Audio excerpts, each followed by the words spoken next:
Hey everybody, and welcome to Rabbit's Ramblings, podcast 347.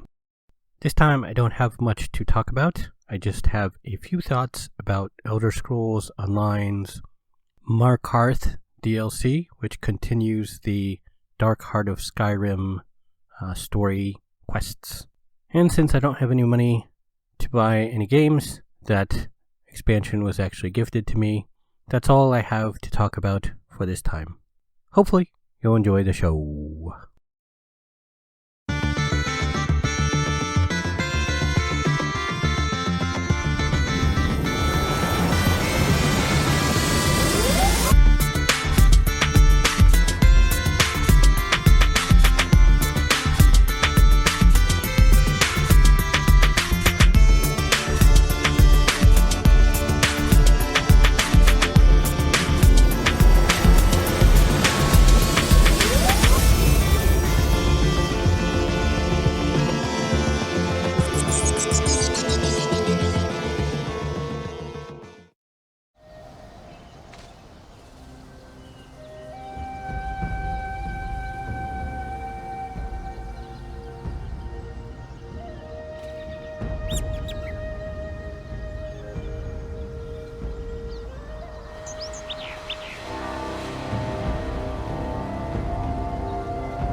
This DLC adds 2 new zones, technically, and continues the story of Skyrim and the story of the Reachmen, the Vampire Clan, the Grey Host, and the Raven Watch.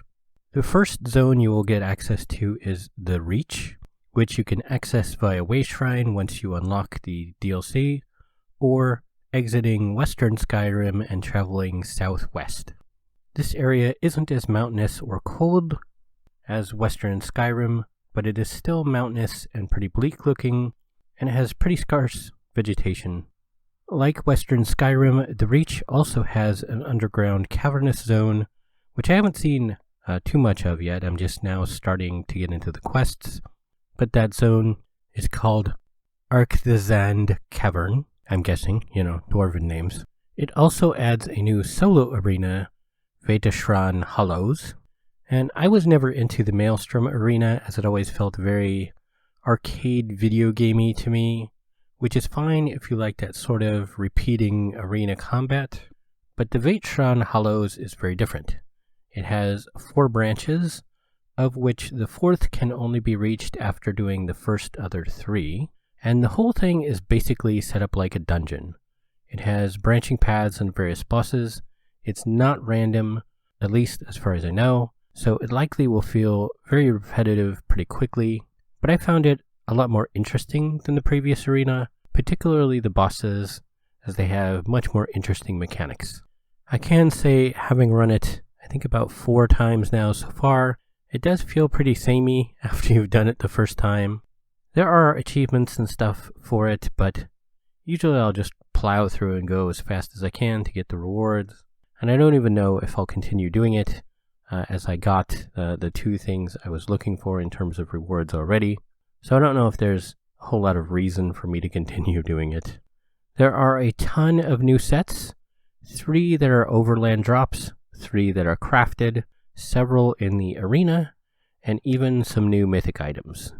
The visual level in terms of how the game engine runs is about the same as previous expansions. There is new music, and as always, it's very good. Overall, the new zone has a ton of stuff to find and do, and I like it quite a lot. I highly recommend the base version at 2,000 crowns. I don't know if the collector edition at 4,000 is really worth it, as you just get a horse mount and a bug pet, but I suppose if you have spare crowns and are into that kind of thing, it's a good deal. One thing this expansion/patch does bring to all players, regardless of if you have the expansion or not, is what they called a sticker system. I call it a collection system, and I think most people would call it a collection system. But now, all of your non-crafted items that are bound to your character will now be put in this collection set for your account, and anything in that set that you want to get another of, you can go to a transmutation station and pull it out of the set. So I think for most people, probably what it will be is they're collecting sort of one like raid set on one character, and once they get the parts they want, they can just duplicate those parts and, put them on an alt, and then you've got, a second set of gear without having to rerun the raid multiple times. So that is a huge boon. Also, for people like me, who tended to have a lot of just-in-case sets, you can now safely just destroy those. Because if you aren't actually using them and you're just collecting them just in case, like in my situation, I had a lot of stamina stuff saved just in case I ever go back to stamina again. You can safely destroy those, and then in the future, if that just in case does come up, you can recreate them if you want.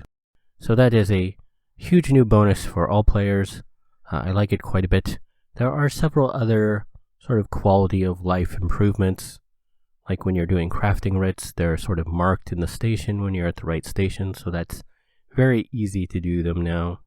There are submenus for your inventory system, which I had an add-on to do that anyways, so that's not really new to me. But now it's new and part of the base UI, so that's always good. But overall, the patch for everybody did some good stuff. And again, if you're into Elder Scrolls Online, I do highly recommend the new zone, especially if you're into the lore and story aspects of the game.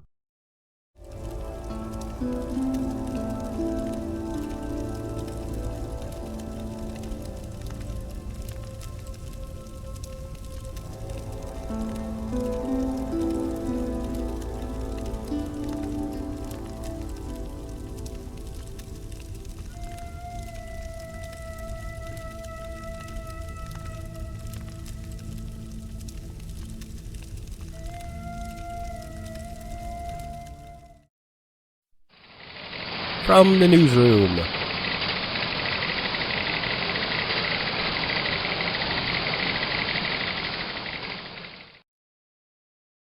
This time there is probably far more news than I'm going to report about, but Destiny 2 Beyond Light expansion is now out. Assassin's Creed Valhalla is now out. Godfall is now out.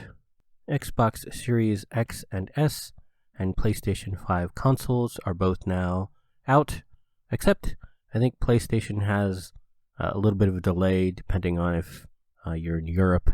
But pretty much tons of things are out. There's a bunch of launch title games coming out for, I think, both consoles that I'm not going to play because I either don't have the console or I'm not interested in that kind of game. Though I do have to say, not being a Dark Souls player, the remake that they have exclusive to PlayStation looks actually pretty interesting. If that was on PC, I'd probably pick it up. I don't know for sure. Like I said, I'm not really a player of that series of games.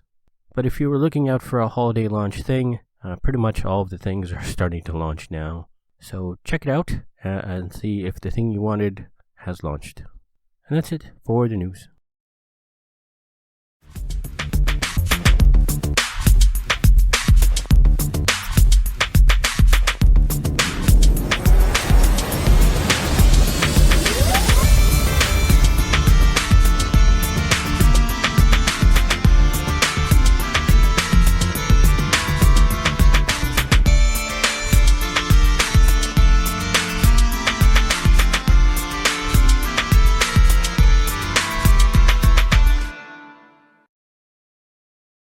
And that's it for this very short podcast this time. There's no donations, and so as such, I do not have any money to get any games. I'm still short on a couple of important bills, and I got a stupid fix-it ticket for, I guess, a couple of my backlights were out. I have 3, and I guess the side 2 weren't working. So now that's, another bill I have to worry about. I would love to be talking about Godfall, but that's not something I can get right now. Maybe, hopefully, I can get it if enough of money from Dad that I normally get comes and, I get some donations besides that. Because I'm getting very worried that I might not have enough to pay the important bills. I need to pay by the end of the year, so they obviously have to come first. I did check out Destiny 2 a little bit, as a free-to-play player. I might pick it up casually, I don't know. As always, you go to the new area, you get to one free quest, and then it's locked. All the new stuff is like, buy the season pass to unlock this stuff. So I don't know, how interesting that will be, since all of the new stuff will be locked, and all of the old stuff is like, well, I've done that a million times. So I don't know, I'll probably pick it up and play until I start to feel like it's too grindy and I get bored. But, I would like to maybe pick it up, but, it's way below other things. Like I said, Godfall is sort of number one right now because it's out. And then Cyberpunk 2077 is coming up, I think, before the next podcast. And then after that, I would like to pick up Outriders kind of before Destiny 2, even though Destiny 2's expansion is out now and Outriders is coming in February. I would still like to pre-order that if I can. So, since all of that is after my $165 web space bill, since I only have basically about half that much saved, that's critical bill. Plus, if school opens up next quarter to, regular classes, I should do that. So that's another $75. Plus, Fix-It ticket's probably going to be another $50. So I am quite behind, and like I said, very worried about bills and such this holiday season. But hopefully, everybody out there is not suffering like me, and you're enjoying your new releases, and you will have a super good time playing them in the coming weeks, with Thanksgiving coming up, I think, between now and next podcast. So hopefully you'll have good times with that and have a good Thanksgiving. And I have no idea what I'll talk about next time. But hopefully I'll see everybody then. Okay, thanks, bye.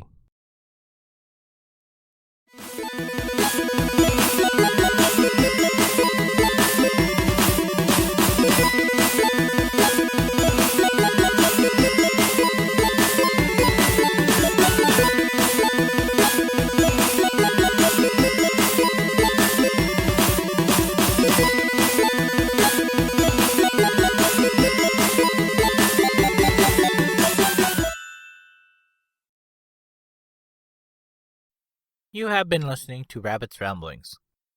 If you would like to see the show notes or feed the bunny by sending a donation, you can find the show website at www.rabbit.com/podcast/rabbitsramblings.html.